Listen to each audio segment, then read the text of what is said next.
नमो अरिहन्ताणं नमो सिद्धाणं नमो आयर्याणं नमो वज्रायाणं नमो लोये सवसाहूढं जीवमजीवं दौवं जिणवरवसहेण जीर्णे दिष्ठं देविन्दविन्दवन्दं वंदे तम सौदा शिरसा। 1008 श्री मूलनायक आदिनाथ भगवान की जय। द्वासांग जिनवाणी माता की जय। आचार्य श्रेष्ठ आचार्य गुरुवर श्री 108 नेमीचंद्र सिद्धांत चक्रवर्ती महाराज की जय। आचार्य श्रेष्ठ आचार्य गुरुवर श्री 108 विद्यासागर जी महाराज की जय। जगत पूज्य निर्यापक श्रमण मुनि पुंगव श्री 108 सुधा सागर जी महाराज की जय। समस्त मुनि संघ की जय। आलोक मोदी स्वाध्याय सुधा यूट्यूब चैनल पर आप सभी दर्शकों का हार्दिक स्वागत, हार्दिक अभिनंदन। आचार्य नेमीचंद्र स्वामी जी द्वारा विरचित श्री बृहद्रव्य संग्रह ग्रंथ राज की स्वाध्याय श्रृंखला में हम सभी जीव द्रव्य के बारे में समझ रहे हैं और जीव द्रव्य के कथन में आचार्य महाराज ने जीव के 9 अधिकारों का वर्णन किया है। 9 अधिकारों में से हमने जीवत्व अधिकार, उपयोगत्व अधिकार, अमूर्तिकत्व अधिकार, कर्तृत्व अधिकार, भोक्तृत्व अधिकार और सदेह परिमाणत्व अधिकार पिछली कक्षाओं में समझ लिया है। आज की कक्षा में अब हम संसारित्व अधिकार पर चर्चा करेंगे। संसारित्व अधिकार का वर्णन करते हुए आचार्य महाराज ने 3 गाथाएं लिखी हैं। इन 3 गाथाओं में संसारित्व अधिकार का निरूपण किया है। संसारित्व अधिकार का मतलब यह है कि जीव संसार में पाया जाता है। जीव की 2 स्थितियां होती हैं। जैसे अपन ने पढ़ा था, जीव के 2 भेद हैं, संसारिणो मुक्ताश्च, संसारी जीव और मुक्त जीव। तो जीव का जो इन्होंने अधिकार लिखे 9 अधिकार, इन 9 अधिकारों में लिखा भूता संसारत्थो सिद्धोसो विश्व सोढ़ गई। भूता के बाद लिखा था संसारत्थो और फिर लिखा सिद्धो। संसारत्थो में संसारी जीव आएंगे और सिद्धो में मुक्त जीव आएंगे। मतलब जीव 2 रूपों में पाया जाता है, संसार में पाया जाता है अथवा जो संसार से मुक्त हो गए हैं, जिन्होंने मोक्ष प्राप्त कर लिया है, ऐसे मुक्त जीव या सिद्ध जीव होते हैं। तो सिद्धा नाम के अधिकार में सिद्ध जीवों का वर्णन आएगा और संसारित्व अधिकार में संसारी जीवों का वर्णन आएगा। संसारी जीव कितने रूपों में पाया जाता है, ये वर्णन हम 3 गाथाओं के माध्यम से पढ़ेंगे। पहली गाथा में जो आज अभी हम इसका अध्ययन करेंगे, इस गाथा में इन्होंने जीव के भेद प्रभेद गिनाए हैं और भेद प्रभेद करते हुए जीवों का समास करना अर्थात संग्रह करना, ये जीव समास है। तो जितने भेद हम हो सकें उतने भेद करते चलें। जीव के कितने भेद संभव हैं, एक भी जीव छूटना नहीं चाहिए और जीव के भेद प्रभेद करते चलें, उसको हम जीव समास कहते हैं। तो पहली गाथा में तो इन्होंने जीव के भेद प्रभेदों का वर्णन किया, दूसरी गाथा में 14 जीव समासों का वर्णन किया, फिर तीसरी गाथा में उन्हीं के जीव के भेद प्रभेदों को मार्गणा और गुण स्थानों की अपेक्षा से भी 14 प्रकार का कहा है। तो आज की कक्षा में पहले हम पहली गाथा को अर्थ समझेंगे, फिर उसके बाद दूसरी और तीसरी गाथा का अर्थ समझेंगे। आइए पहली गाथा का उच्चारण करें, फिर इसका अपन अर्थ समझते हैं। पुढवी जलते उवाऊ, पुढवी जलते उवाऊ, वणफदी विवह थावरे इंदी, वणफदी विवह थावरे इंदी, विगतिग चदु पंचखा, विगतिग चदु पंचखा, तस जीवा होन्ति संखादि, तस जीवा होन्ति संखादि। पुढवी जलते उवाऊ, पुढवी जलते उवाऊ, वडफदी विवह थावरे इंदी, वडफदी विवह थावरे इंदी, विगतिग चदु पंचखा, विगतिग चदु पंचखा, तस जीवा होन्ति संखादि, तस जीवा होन्ति संखादि। एक बार आप लोग उच्चारण करें। पुडवी जलते उबाऊ वनस्पति विविध थावरे इंदी विगतिग चदु पंचखा तस जीवा होन्ति संखादी। पुडवी जलते उबाऊ वनस्पति विविध थावरे इंदी विगतिग चदु पंचखा तस जीवा होन्ति संखादी। देखें, अब इसका अर्थ देखें। अपन को ये समझना है, जीव के दो भेद होते हैं, संसारी जीव और मुक्ति जीव।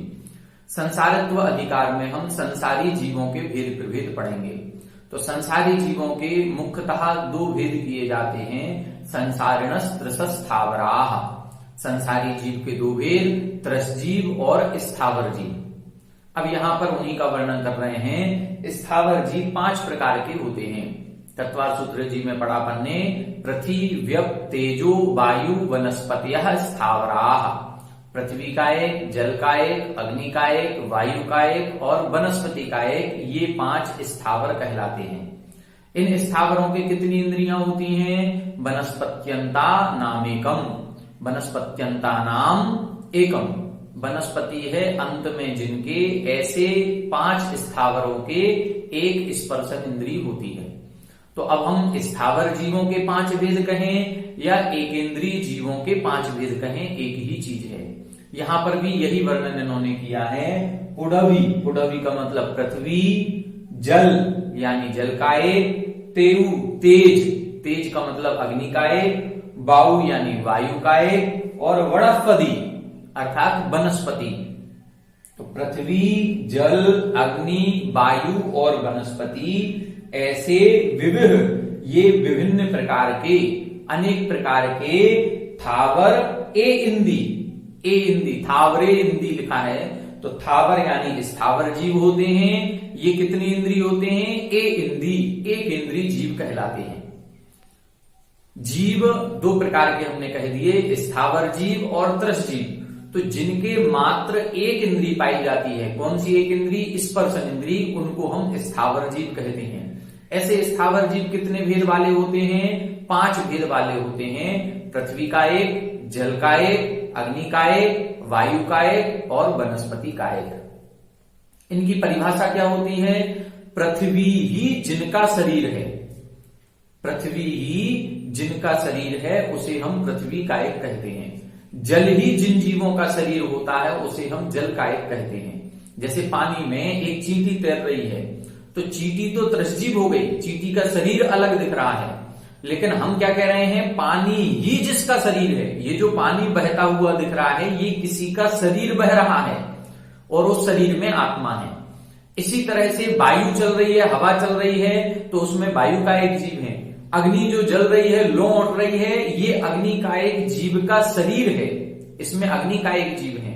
तो अग्नि ही जिनका शरीर है वो अग्नि का एक, वायु ही जिनका शरीर है वो वायु का एक, पृथ्वी ही जिनका शरीर है वो पृथ्वी का एक, जल ही जिनका शरीर है वो जल का एक, और इसी तरह से वनस्पति ही जिनका शरीर होता है उसे हम वनस्पति का एक जीव कहते हैं। तो ऐसे 5 प्रकार के स्थावर जीव होते हैं।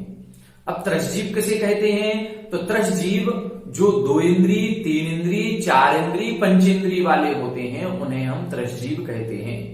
एक इंद्रियों का वर्णन कर दिया, एक इंद्रिय के ऊपर अब जितने भी इंद्रिय जीव होते हैं वो सारे के सारे त्रसजीव कहलाते हैं। द्वि इंद्रियादयस त्रसाः, 2 इंद्रिय आदि जीवों को त्रसजीव कहते हैं। तो 2 इंद्रिय आदि, आदि का मतलब है 2 इंद्रिय से प्रारंभ करेंगे, 2 इंद्रिय, 3 इंद्रिय, 4 इंद्रिय और 5 इंद्रिय जीव त्रस कहलाते हैं। अब ये त्रस कौन होते हैं? तब लिखा बिग त्रिग चदु पंचखा। अक्खा, अक्खा का मतलब होता है इंद्रियां, अक्खा का मतलब इंद्रिय। अक्ष, अक्ष मनते उपजाही। आपने 6 ढाला की 4थी ढाल में पढ़ा होगा, जहां पर ज्ञान के भेद कहे गए थे।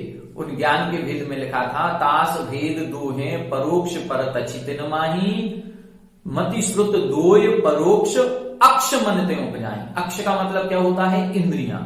तो इधर लिखा अक्खा, अक्खा यानी इंद्रियां। कितनी इंद्रिय? विग, बी शब्द 2 का वाची होता है, ती शब्द 3 का वाची होता है, चतु यानी 4 और पंच यानी 5। बिग यानी 2 इंद्री, तिर यानी 3 इंद्री, चतु यानी 4 इंद्री और पंच यानी 5 इंद्री। अक्खा शब्द सभी में जोड़ लेंगे, बिग अक्खा, तिग अक्खा, चतु अक्खा और पंच अक्खा।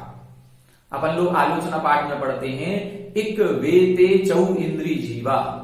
तो इक यानी 1 इंद्री, बे का मतलब 2, ते का मतलब 3। तो उसी तरह से लिखा है बिग, बी शब्द 2 का वाची है और ती शब्द 3 का वाची है। आपने एक शब्द और सुना होगा बेला और तेला। एक दिन का हम उपवास करते हैं तो सामान्य से उपवास कहलाता है, और जब 2 दिन का किया जाता है तो बेला, बे का मतलब 2 और तेला का मतलब 3 दिन का उपवास यदि हम कर रहे हैं तो तेला। तो बे और ते ये 2 शब्द 2 इंद्री और 3 इंद्री के वाची हैं, अथवा 2 और 3 के वाची हैं, इंद्री का वाची है अक्खा। तो 2 इंद्री, 3 इंद्री, 4 इंद्री और जो पंचेंद्री जीव हैं वो कैसे होते हैं? तस जीवा होती, उनको हम त्रस जीव कहते हैं। ये कौन होते हैं? शंख आदि, शंख आदि, शंख से आदि कर लें। 2 इंद्री जीव, शंख जो होता है वो 2 इंद्री जीव है, चीटी है वो 3 इंद्री जीव है, अली भौरा है वो 4 इंद्री जीव है, और हम मनुष्य त्रियंच जितने हैं देवनार की, ये सब पंचेंद्री जीव कहलाते हैं। जैसे आचार्य उमा स्वामी जी ने लिखा था, कृमि पिपील का भ्रमर मनुष्यादीना मेकैक वृद्धानी। त्रस जीवों का जब वर्णन किया तो 1 इंद्री जीवों का वर्णन कर दिया था, वनस्पत्यंता नामेकम, अर्थात वनस्पति अंत में है जिनके, उनके 1 इंद्री होती है, और कृमि पिपील का भ्रमर मनुष्यादीनाम, अब इनके 1 वृद्धानी, अब इनको 1 बढ़ाना है। तो कृमि का मतलब लट, शंख, जौ, ये जितने जीव होते हैं ये 2 इंद्री जीव कहलाते हैं। पिपीलिका का मतलब होता है चींटी, तो चींटी, चींटा इत्यादि ये जितने जीव हैं ये 3 इंद्री जीव कहलाते हैं। 4 इंद्री जीव में अली, भौरा, तितली, मच्छर, मक्खी, ये जितने जीव हैं ये 4 इंद्री जीव हैं। और मनुष्य आदि नाम, अर्थात मनुष्य आदि, त्रियंचों में गाय, भैंस, बैल, बकरी, ये जितने भी जीव हमको दिख रहे हैं ये सब पंचेंद्री जीव होते हैं। तो ऐसे जीवों के 2 भेद कर दिए, स्थावर जीव, त्रस जीव। स्थावर जीव के 5 भेद कर दिए, कौन कौन से? पृथ्वी का एक, जल का एक, अग्नि का एक, वायु का एक और वनस्पति का एक। तो स्थावर जीवों के 5 भेद। त्रस जीवों के भेद कितने हो गए? त्रस जीवों के 4 भेद हो गए, 2 इंद्री, 3 इंद्री, 4 इंद्री और पंचेंद्री। त्रस जीवों में भी जो ये 4 भेद किए हैं इनको 2 भागों में बांटा जाता है। इंद्रियां कुल होती हैं 5, जिनको 5 इंद्रियां प्राप्त नहीं है उनको बोलते हैं विकल इंद्रिय। जिनको 5 इंद्रियां प्राप्त नहीं है उनको विकल इंद्रिय, और जिनको 5 प्राप्त हैं वो सकल इंद्रिय। सकल का मतलब संपूर्ण, इंद्रियां होती हैं 5 और संपूर्ण 5 इंद्रियां जिनको प्राप्त हो गई उनको हम सकल इंद्रिय कहेंगे, और जिनको 5 नहीं प्राप्त हुई वो विकल इंद्रिय कहलाते हैं। जैसे हम सभी जो मनुष्य हैं, हम लोगों में एक शब्द सुना होगा विकलांग, जिसको अब हम दिव्यांग कहने लगे। तो विकलांग क्यों कहा जाता था? हमारे जो 8 अंग हैं वो 8 अंग जिनके हैं वो तो संपूर्ण सही कहलाते हैं, उनको हम सकलांग नहीं कहते, वो तो सामान्य हैं। लेकिन जब 8 अंगों में से किसी भी एक अंग की कमी हो जाती है तो उसको हम विकलांग कहने लगते हैं। विकल का मतलब जहां संपूर्ण नहीं होता। इसी तरह से आपने विकल शब्द पढ़ा होगा चारित्र के भेदों में, सकलम विकलम चरणम तत्सकलम सर्वसंग वृतानाम। आचार्य समंतभद्र स्वामी जी ने रत्न कंडक शापकाचार ग्रंथ में 2 भेद कर दिए चारित्र के, सकल चारित्र, विकल चारित्र। जिनके 5 पापों का संपूर्ण त्याग नहीं है वो विकल, और जिनको 5 पापों का संपूर्ण त्याग हो गया वो सकल चारित्र वाले। तो विकल का मतलब यहां पर चूंकि इंद्रियों की चर्चा चल रही है तो जिनके 5 इंद्रियां नहीं है वो विकल। तो विकल कौन कहलाएंगे? त्रस जीवों में 2 इंद्री वाले, 3 इंद्री वाले और 4 इंद्री वाले। इसीलिए ये कितने हो गए? 3, 2 इंद्री, 3 इंद्री और 4 इंद्री वाले, ये 3 जीव हो गए। इसीलिए इनको बोलते हैं विकलत्रय, विकलत्रय या विकलत्रय।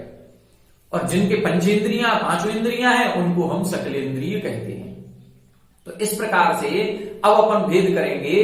तो सबसे पहले संसारी जीव के दो भेद किए, एक स्थावर और एक त्रस। स्थावर जीव के 5 भेद किए, पृथ्वी का एक, जल का एक, अग्नि का एक, वायु का एक, वनस्पति का एक। त्रस जीवों के 2 भेद करेंगे, विकलेंद्रीय, सकलेंद्रीय। विकलेंद्रीय के 3 भेद हो गए, 2 इंद्रिय, 3 इंद्रिय, 4 इंद्रिय। अब जो सकलेंद्रीय है उस सकलेंद्रीय के पुनः 2 भेद किए जाते हैं, एक सैनी पंचेंद्रीय और एक असैनी पंचेंद्रीय, मन सहित और मन रहित। तो ऐसे पंचेंद्रीय जीव के 2 भेद करेंगे, समनस्का मनस्का। समनस्क यानी मन सहित और अमनस्क यानी मन रहित। तो ऐसे जीवों के भेद प्रभेद किए जाते हैं। तो इस गाथा में इन्होंने जीव के भेद प्रभेद बता दिए। फिर से एक बार देख लें, पुडवी यानी पृथ्वी, जल, तेउ यानी तेज, अग्नि, वायु यानी वायु, वनस्पति यानी वनस्पति। तो पृथ्वी का एक, जल का एक, अग्नि का एक, वायु का एक, वनस्पति का एक, ये विभिन्न प्रकार के स्थावर जीव हैं। एक इंद्री इनकी होती है। और 2 इंद्री, अक्खा शब्द तीनों सभी में लगा लेंगे। अक्खा यानी इंद्रियां, विग अक्खा यानी 2 इंद्री, तिग अक्खा यानी 3 इंद्री, चतु अक्खा यानी 4 इंद्री और पंच अक्खा यानी 5 इंद्री जीव होते हैं। कौन?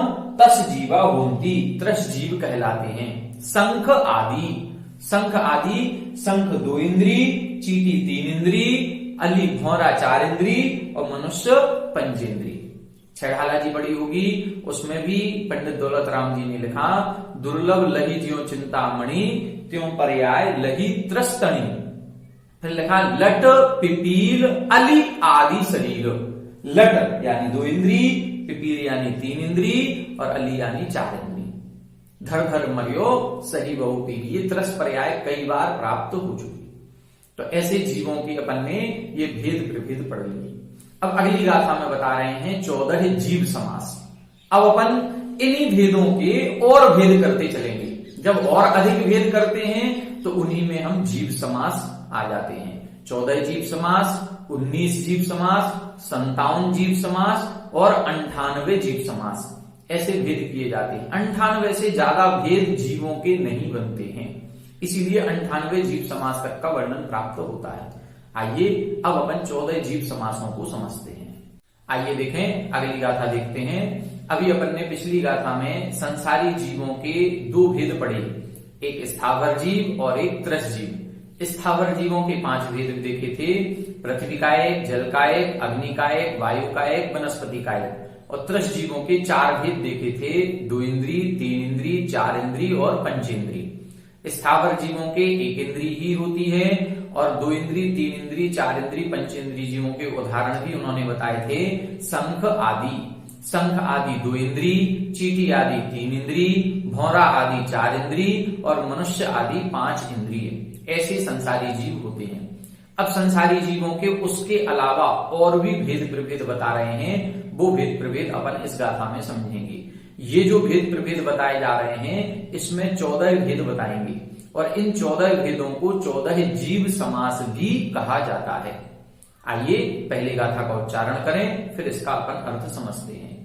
समणामणाणेया, समणामणाणेया, पंचिंदीर्णा परे सौवे, पंचिंदीर्णा परे सौवे, वायरसु में इंदी, वायरसु में इंदी, सौवे पज्जत एदराय, सौवे पज्जत एदराय, समणामणाणेया, समणामणाणेया, पंचिंदीर्णा परे सौवे, पंचिंदीर्णा परे सौवे, वायरसु में इंदी, वायरसु में इंदी, सौवे पज्जत एदराय, सौवे पज्जत एदराय।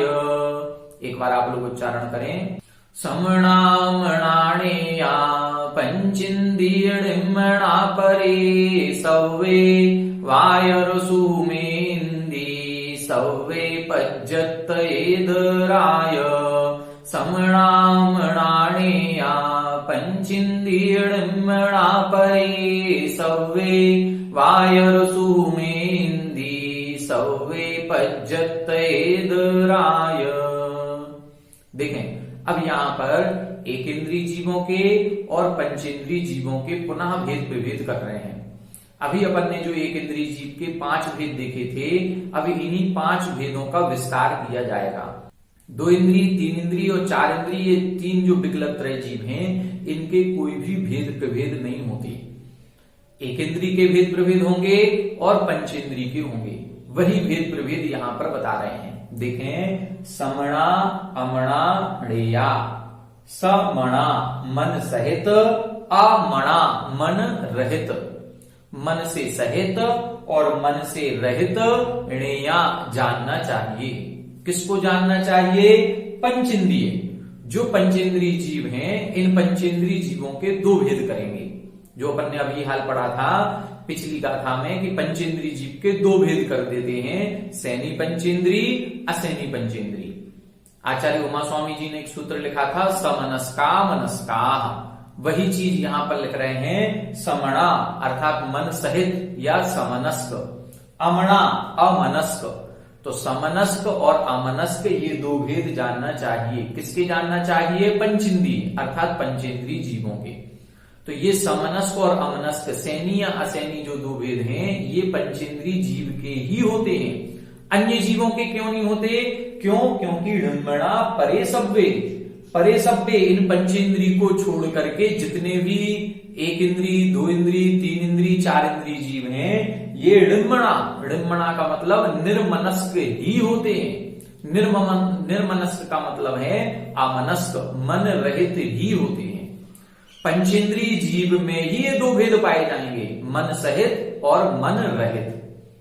लेकिन जो 1 इंद्रिय, 2 इंद्रिय, 3 इंद्रिय और 4 इंद्रिय जीव हैं, ये तो निर्मनस्क अमनस्क ही होते हैं।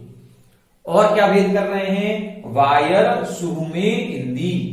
एक इंद्रिय जीव जो होता है, उस एक इंद्रिय जीव के 2 भेद कर रहे हैं, वायर सुहुम। वायर का मतलब बादर और सुहुम का मतलब सूक्ष्म।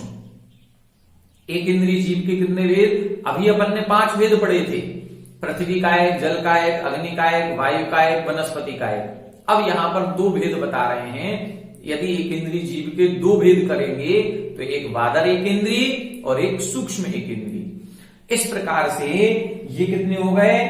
7 भेद हो गए। 7 भेद कौन कौन से? बादर एक इंद्रिय, सूक्ष्म एक इंद्रिय, 2 हो गए। फिर 2 इंद्रिय, 3 इंद्रिय, 4 इंद्रिय, 5 भेद। और फिर सैनी पंचेंद्रिय 6 और असैनी पंचेंद्रिय 7। एक इंद्रिय जीव के 2 भेद कर दिए, पंचेंद्रिय जीव के 2 भेद कर दिए, तो 2 भेद एक इंद्रिय के, 2 भेद पंचेंद्रिय के, 4 हो गए।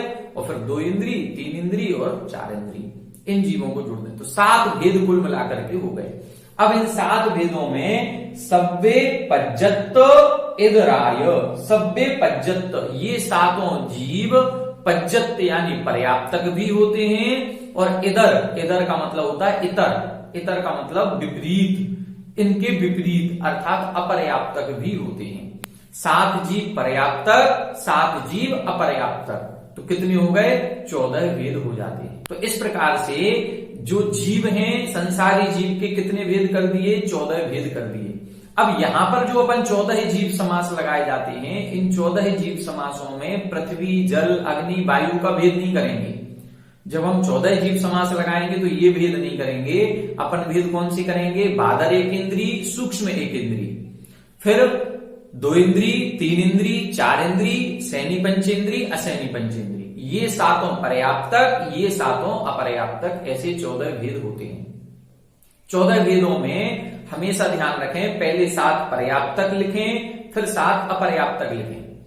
जैसे वादर एक इंद्रिय पर्याप्तक, वादर एक इंद्रिय अपर्याप्तक, सूक्ष्म एक इंद्रिय पर्याप्तक, सूक्ष्म एक इंद्रिय अपर्याप्तक, 2 इंद्रिय पर्याप्तक, 2 इंद्रिय अपर्याप्तक, 3 इंद्रिय पर्याप्तक, 3 इंद्रिय अपर्याप्तक, 4 इंद्रिय पर्याप्तक, 4 इंद्रिय अपर्याप्तक, सैनी पंचेंद्रिय पर्याप्तक, सैनी पंचेंद्रिय अपर्याप्तक, असैनी पंचेंद्रिय पर्याप्तक, असैनी पंचेंद्रिय अपर्याप्तक। इस प्रकार से अब प्रश्न मन में आ रहा होगा, ये पर्याप्त अपर्याप्त क्या कहलाता है? अभी हमने इसी द्रव संग्रह की कक्षा में जब प्राणों की चर्चा हुई थी तीसरी गाथा में, जहां पर जीवत्व अधिकार बताया था, उसमें पर्याप्ति और प्राणों को समझाया था। एक बार पुनः समझ लेते हैं, पर्याप्त अपर्याप्त किसे कहते हैं। जब ये जीव का मरण होता है, कोई भी जीव जब मरण करता है तो मरण करने के बाद वो इस शरीर को छोड़ देता है और अगले शरीर के प्राप्त करने के लिए गति करता है। उस गति को बोलते हैं विग्रह गति।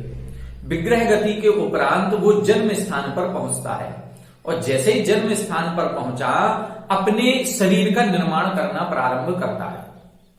अब शरीर का जब निर्माण करेगा तो शरीर का निर्माण कुछ वर्गणाओं से होता है। उन वर्गणाओं को बोलते हैं आहार वर्गणा। उन वर्गणाओं को आहार वर्गणा कहते हैं। अब जैसे ही जन्म स्थान पर पहुंचा ये चारों तरफ से आहार वर्गणाओं को ग्रहण करता है। अब कुछ इसने वर्गणाएं ग्रहण कर ली। अब उन वर्गणाओं को ग्रहण करने के बाद अब उन्हीं वर्गणाओं से इसका शरीर बनना है, तो उन वर्गणाओं में शक्ति की प्राप्ति होना, उसको बोलते हैं पर्याप्ति। किसकी प्राप्ति होना? शक्ति की पर्याप्ति। ये शक्तियां 6 प्रकार की होती हैं। ये शक्तियां कितने प्रकार की? 6 प्रकार की। इन्हीं शक्ति को पर्याप्ति कहा जाता है। ये जो शक्ति की प्राप्ति होती है, इस शक्ति की प्राप्ति जब पूर्ण हो जाती है तो उसको हम पर्याप्ति बोलते हैं। ये शक्तियां कौन कौन सी हैं? आहार पर्याप्ति, शरीर पर्याप्ति, इंद्रिय पर्याप्ति, श्वासोच्छ्वास पर्याप्ति, भाषा पर्याप्ति और मन पर्याप्ति। ऐसी 6 पर्याप्तियां होती हैं। तो वो जो वर्गणाओं का ग्रहण किया है, उन वर्गणाओं में अब रसभाग और खलभाग रूप परिणमाने की शक्ति प्राप्त होना। परिणमाना नहीं है अभी केवल शक्ति की प्राप्ति करना है कि वो जो वर्गणाएं मिली हैं इनसे रसभाग बन जाए और इनसे खलभाग बन जाए। हमारे शरीर में 2 प्रकार के पदार्थ होते हैं, रसभाग और खलभाग। रसभाग का मतलब है जो खून आदि होता है वो रसभाग है, और हड्डी आदि जो बनते हैं वो खलभाग कहलाता है। तो ये कैसे बनेंगे? हड्डी और खून ये बनेगा उन्हीं वर्गणाओं से। अब उन वर्गणाओं में ये शक्ति तो आ जाए पहले कि रसभाग रूप परिणमाने की और खलभाग रूप परिणमाने की, तो ये पहली पर्याप्ति कहलाती है आहार पर्याप्ति। आहार पर्याप्ति का मतलब है वो जो वर्गणाएं प्राप्त हुई हैं उन वर्गणाओं में रसभाग रूप और खलभाग रूप परिणमाने की शक्ति प्राप्त होना, ये पहली आहार पर्याप्ति। अब उसमें शक्ति आ गई। अब शक्ति आने के बाद जो रसभाग और खलभाग हो जाएगा, उस रसभाग से खून आदि बनना चाहिए और खलभाग से हड्डी आदि रूप परिवर्तन होना चाहिए। तो उस रसभाग में खून आदि बनाने की और खलभाग में हड्डी आदि बनाने की शक्ति प्राप्त होना, उसको बोलते हैं शरीर पर्याप्ति। ये केवल अभी शक्ति की प्राप्ति हो रही है। ये जो 6 शक्तियों की प्राप्ति होती है इसी को पर्याप्ति कहते हैं। और ये कितनी देर चलता है काम? मात्र अंतर मुहूर्त चलता है। अंतर मुहूर्त में 6 पर्याप्तियां पूर्ण हो जाती हैं। 6 पर्याप्तियों के पूर्ण होने में भी अंतर मुहूर्त लगता है और एक एक पर्याप्ति के पूर्ण होने में भी अंतर मुहूर्त लगता है। आहार पर्याप्ति भी कितनी देर में पूर्ण होगी? अंतर मुहूर्त में। शरीर पर्याप्ति के पूर्ण होने में भी अंतर मुहूर्त लगेगा। फिर इंद्रिय पर्याप्ति। अब उन्हीं वर्गणाओं में इंद्रियां बनाने रूप शक्ति प्राप्त होना, वो इंद्रिय पर्याप्ति। अब उन्हीं वर्गणाओं में श्वासोच्छ्वास करने की शक्ति प्राप्त होना, वो श्वासोच्छ्वास पर्याप्ति। उन्हीं वर्गणाओं में वचन रूप भाषा वर्गणा को वचन रूप परिवर्तित करने की शक्ति प्राप्त होना, ये भाषा पर्याप्ति। और उन्हीं वर्गणाओं में द्रव्य मन की रचना करने की या स्मरण आदि करने की शक्ति प्राप्त होना, वो मन पर्याप्ति कहलाती है। ये 6 पर्याप्तियां क्रम से पूरी होती हैं। जो एक इंद्रिय जीव है या जिसको मर करके एक इंद्रियों में जाना है, वो 4 पर्याप्तियों को पूर्ण करता है। जो एक इंद्रिय जीव में जाएगा मर करके, वो आहार पर्याप्ति, शरीर पर्याप्ति, इंद्रिय पर्याप्ति और श्वासोच्छ्वास पर्याप्ति, वो ऐसी 4 पर्याप्ति। क्योंकि एक इंद्रिय जीवों के रसना इंद्रिय नहीं होती, और रसना इंद्रिय नहीं होती तो वचन बल भी नहीं होगा, बोलने की शक्ति भी नहीं आएगी, तो भाषा पर्याप्ति उनकी नहीं होती। तो एक इंद्रिय जीव 4 पर्याप्तियों का प्रारंभ करता है। 2 इंद्रिय जीव, 3 इंद्रिय जीव, 4 इंद्रिय जीव और असैनी पंचेंद्रिय जीव, ऐसे ये जो 4 जीव हुए, ये 5 पर्याप्तियों को पूर्ण करते हैं। और जो सैनी पंचेंद्रिय बनना है जिसको, वो 6 पर्याप्तियों को पूर्ण करता है। अब पूर्ण करने की एक प्रोसेस होती है। इन 6 पर्याप्तियों को पूर्ण करने की प्रोसेस प्रारंभ एक साथ होती है। मतलब जैसे ही वो जन्म स्थान पर पहुंचा, पहले ही समय में जो आहार वर्गणाएं ग्रहण की, उन वर्गणाओं में 6 शक्तियों को पूर्ण करने की प्रोसेस जो है वो प्रारंभ कर देगा। पहले ही समय से 6 पर्याप्तियां पूर्ण। जैसे आप रेस होती है, कभी रेस देखी होगी, तो रेस में जो स्टार्टिंग पॉइंट होता है, सारे बच्चे एक साथ स्टार्टिंग पॉइंट पर बैठे हुए हैं। जैसे ही बेल बजाई जाती है, वो 6 एक साथ दौड़ना शुरू करेंगे। लेकिन दौड़ते दौड़ते पहुंचेंगे कब? पहले एक पहुंचेगा, फिर दूसरा पहुंचेगा, फिर तीसरा पहुंचेगा, फिर चौथा, फिर 5वां, फिर 6वां। ये 6 लोग अलग अलग पहुंचेंगे। इसी प्रकार से पर्याप्ति प्रारंभ तो 6 का एक साथ होगा, लेकिन पूर्णता एक एक करके ही होती है। पहले आहार पर्याप्ति पूर्ण होगी, फिर शरीर पर्याप्ति, फिर इंद्रिय, फिर श्वासोच्छ्वास, फिर भाषा, फिर मन। 6 पर्याप्तियों के पूर्ण होने में भी अंतर मुहूर्त लगता है, और एक एक पर्याप्ति के पूर्ण होने में भी अंतर मुहूर्त लगता है। जैसे माना कि एक पर्याप्ति के पूर्ण होने में 2 मिनट लगते हैं, तो पहली आहार पर्याप्ति 2 मिनट में पूर्ण हो जाएगी। दूसरी शरीर पर्याप्ति को अब 4 मिनट लगेंगे, 2 मिनट ज्यादा लगना है, तो अब दूसरी को 4 मिनट लगेंगे। तीसरी पूर्ण होगी वो 6 मिनट में, चौथी पूर्ण होगी वो 8 मिनट में, 5वीं 10 मिनट में, और 6वीं 12 मिनट में। तो 6 पर्याप्तियां कितनी देर में पूरी हो गई? 12 मिनट में। एक पर्याप्ति कितनी देर में पूर्ण हुई? पहली 2 मिनट में। तो 2 मिनट का समय भी अंतर मुहूर्त है, 12 मिनट का समय भी अंतर मुहूर्त कहलाता है। अंतर मुहूर्त कितना होता है? एक आवली एक समय से ज्यादा और 48 मिनट से कम का समय एक अंतर मुहूर्त कहलाता है। तो 12 मिनट का समय भी अंतर मुहूर्त है, 2 मिनट का, 4 मिनट का, 6 मिनट, 8 मिनट, 10 मिनट, सब अंतर मुहूर्त है। तो 6 पर्याप्तियों का प्रारंभ एक साथ होता है, लेकिन पूर्णता क्रम क्रम से होती है। 6 पर्याप्तियां अंतर मुहूर्त में पूर्ण होती हैं, और एक पर्याप्ति भी अंतर मुहूर्त में पूर्ण होती है। अब अपन को यह समझना है कि जब ये पर्याप्तियों को पूर्ण करने की दिशा में आगे बढ़ते हैं, तो जब तक शरीर पर्याप्ति पूर्ण नहीं होती, तब तक जीव अपर्याप्त कहलाता है। शरीर पर्याप्ति दूसरे नंबर की। पहली पर्याप्ति में माना कि 2 मिनट लग रहे हैं, और दूसरी पर्याप्ति के पूर्ण होने में 4 मिनट लग रहे हैं। मतलब 4 मिनट में ये 2 पर्याप्ति पूर्ण हो जाती हैं, आहार पर्याप्ति और शरीर पर्याप्ति। तो जो 4 मिनट का प्रारंभ का समय है, उसको हम अपर्याप्त अवस्था कहेंगे। ये मिनट में हम बता रहे हैं, वहां तो समय में होता है, बहुत फास्ट काम होता है। तो 4 मिनट का प्रारंभ का समय है वो अपर्याप्त अवस्था, और जैसे ही 4 मिनट पूरे हुए, शरीर पर्याप्ति पूर्ण हो गई, अब इसको हम पर्याप्त तक बोलते हैं। तो अपर्याप्त और पर्याप्त के भेद समझ में आ गए होंगे। पर्याप्त किसे कहते हैं? पर्याप्त का मतलब है जिसकी शरीर पर्याप्ति पूर्ण हो गई, और जिसकी शरीर पर्याप्ति पूर्ण नहीं हुई वो अपर्याप्त। तो ऐसे जीव 7 प्रकार के जीव हैं। 7 जीव पर्याप्तक भी होते हैं, और 7 जीव अपर्याप्तक भी। एक बार पर्याप्ति पूर्ण हो गई, शरीर पर्याप्ति, अब जब तक इसका मरण नहीं होगा तब तक ये पर्याप्तक ही कहलाएगा। जैसे जो जीव हमको दिख रहे हैं, चींटी दिख रही है, चीता दिख रहा है, भौरा दिख रहा है, गाय बैल दिख रही है, हम आप दिख रहे हैं, ये सब पर्याप्तक हैं। जब पर्याप्त पूर्ण होने के प्रारंभ का अंतर मुहूर्त अपर्याप्त अवस्था का होता है। तो जीव यहां से मरण किया, मरण करने के बाद उत्पत्ति स्थान पर पहुंचा, और जब तक शरीर पर्याप्ति पूर्ण नहीं हुई तब तक अपर्याप्तक है, और शरीर पर्याप्ति पूर्ण होने के बाद अब जीवन भर पर्याप्तक रहेगा।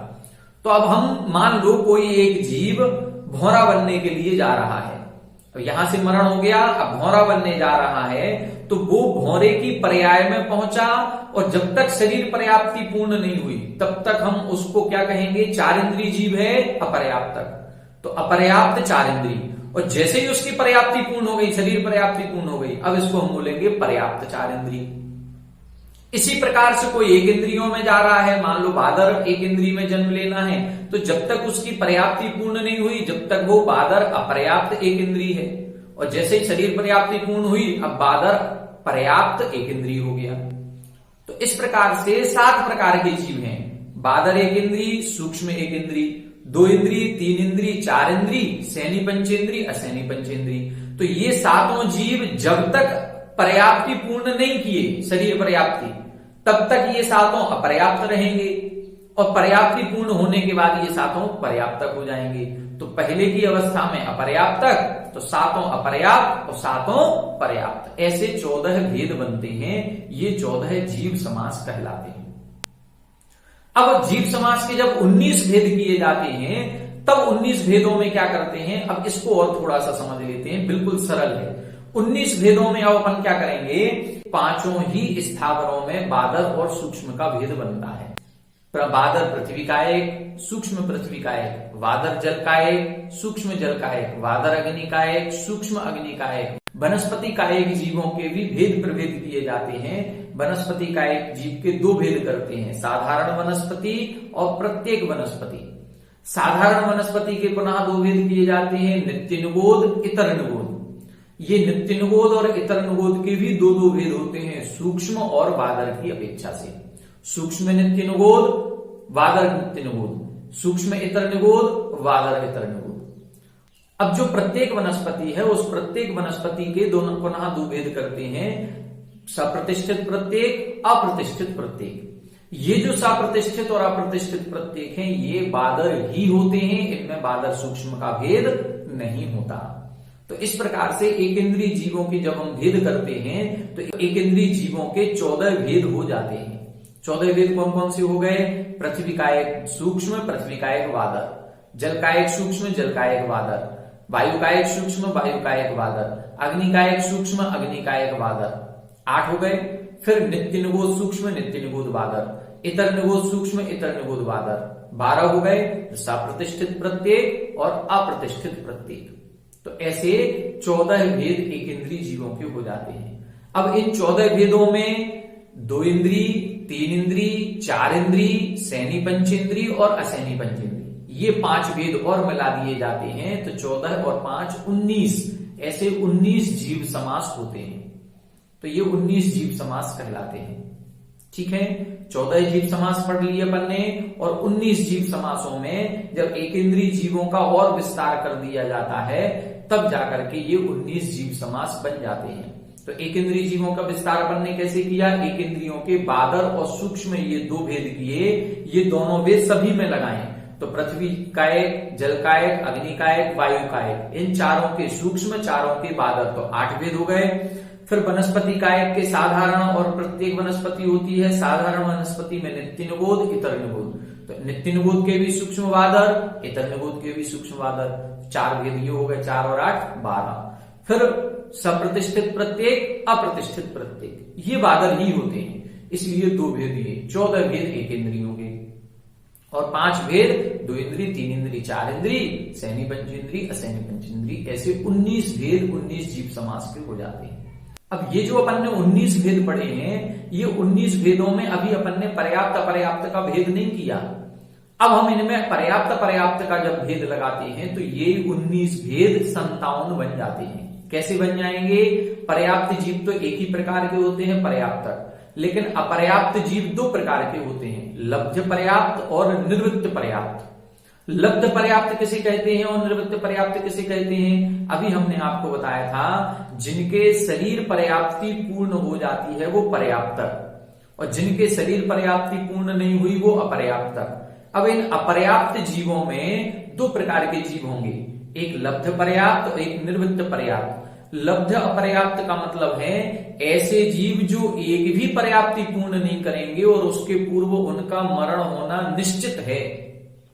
ऐसे जीव जो एक भी पर्याप्ति पूर्ण नहीं करेंगे और उनका मरण हो जाएगा, उनकी आयु ही इतनी कम है कि वो एक भी पर्याप्ति पूर्ण नहीं कर पाएंगे। जैसे अभी हमने उदाहरण आपको दिया था कि जैसे पहली पर्याप्ति के पूर्ण होने में 2 मिनट लगते हैं, तो आहार पर्याप्ति के पूर्ण होने में 2 मिनट चाहिए, लेकिन उस जीव की आयु ही 1 मिनट की है।